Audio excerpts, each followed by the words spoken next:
రీసెంట్‌గా 'కడలి' గారి ఇంటర్వ్యూ చాలా ఫేమస్ అవుతోంది. అండ్ నాకు కూడా కొంతమంది పంపించారు రియాక్ట్ అవ్వండి దీనికి అని చెప్పి. సో, ఒకసారి ఆవిడేమన్నారో విని దాని గురించి మాట్లాడుకుందాం.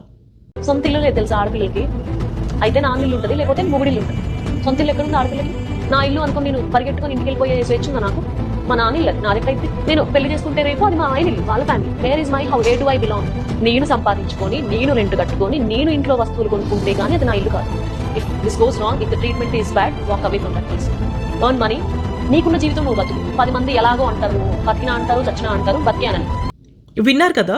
'కడలి' గారు చెప్తోంది వెరీ క్రూషియల్ పాయింట్. అయితే చాలామంది ట్వీక్డ్ వర్షన్ తీసుకున్నారు అందులో. సొంత ఇల్లు లేదు, ఆడవాళ్ళకి సొంత ఇల్లు ఉండదు అని దాన్ని మీమ్స్ కింద చేసి సరదాగా చేస్తున్నారు. కొన్ని సరదాగానే ఉన్నాయి చూడడానికి. కానీ ఒక సీరియస్ పాయింట్ మనం మిస్ అయ్యాం. ఏంటి అంటే ఆవిడ చెప్పేది, ఒకవేళ ఆ పెళ్లిలో గానీ లేదా లైఫ్‌లో గానీ ఏదన్నా అయితే she should be able to afford her own house, which is very true. దీనిదే ఇంకొక వర్షన్ చూపిస్తా మీకు, చూడండి. స్త్రీధనం అధమాధమం అని చెప్పారు. ఉత్తమం స్వార్జితం. ధనం గనక సంపాదించుకుంటే ఏమిటి ఉత్తమమైన ధనం అంటే స్వార్జితం, ఎవరికి వాడు సంపాదించుకుంది ఉత్తమం. మధ్యమం పిత్రార్జితం. తండ్రి ఇచ్చిన దాన్ని అనుభవిస్తుంటే మధ్యమే ఆ ధనం. అధమం వేరే, అధమాధమం స్త్రీధనం. స్త్రీ చూసారు కదా! మీరు ఏ లాంగ్వేజ్‌లో చెప్పినా, ఏ జనరేషన్‌లో చెప్పినా దిస్ ఈజ్ వెరీ ట్రూ.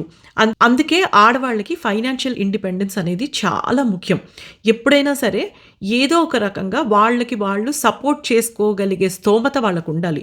ఉన్నప్పుడు ఒకవేళ అబ్యూజివ్ మ్యారేజ్‌లో ఉన్నా కూడా బయటకొచ్చి వాళ్ళని వాళ్ళు సపోర్ట్ చేసుకోగలుగుతారు. నేను యూఎస్‌లో ఉంటాను. నాకు కూడా ఇక్కడ చాలా కేసెస్ వస్తాయి. గైడ్ చేయమని, హెల్ప్ చేయమని, లేదా ఇలా మేము అబ్యూజివ్ మ్యారేజ్‌లో ఉన్నాం, ఏం చేయాలి అని. In most of the cases women can not afford to go out. వాళ్ళు డిపెండెంట్ వీసా మీద ఉంటారు, లేదా ఉద్యోగం చేయట్లేదు, కెరియర్ బ్రేక్‌లో ఉంటారు. వాళ్ళు సంపాదించరు. సంపాదించినప్పుడు ఎక్కడికి వెళ్తారు? ఎలా మెయింటైన్ చేసుకుంటారు?